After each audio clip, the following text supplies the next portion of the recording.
Today, I'd like to give you a quick tour of the DTEc 840.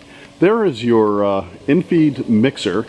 That material we can load the material from the top. Notice how it's got the augers. The augers keep the material going in and keeping it from bridging. Initially we had just a simple bin, and that didn't work out for us.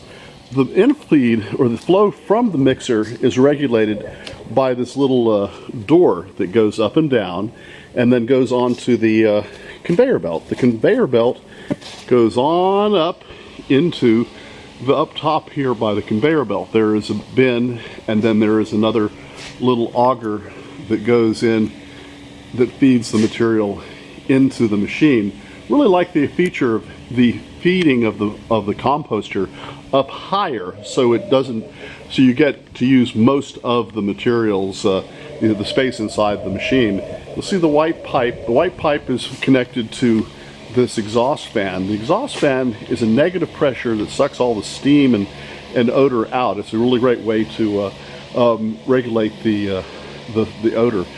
Now here is the control panel, and here are all the dials and switches, and then the machine itself. I'm going to go ahead and cut the machine on. The machine has two settings. Essentially the way it works here, I just put it into the auto section. That way the machine, under normal turning, it'll go nice and slowly and gently, maintaining the material going in as and stays aerobic. Now when you're feeding the machine, you want to go ahead and have it going into a faster speed. So I'm turning it back to the off position, and now I'm going to turn it into the high speed position and watch it get cranked up.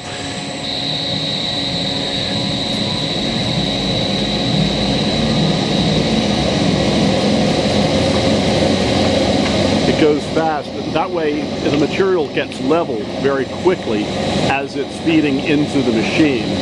Now I'm going to go ahead and cut the machine off and demonstrate let's go with the in-feed auger. As you can see, the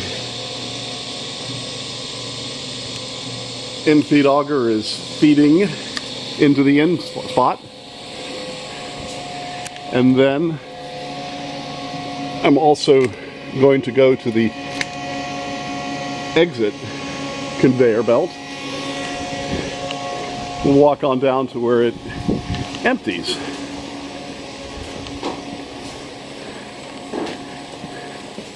And the machine, this is the emptying side, and it is emptying. You can see that material is slowly moving up the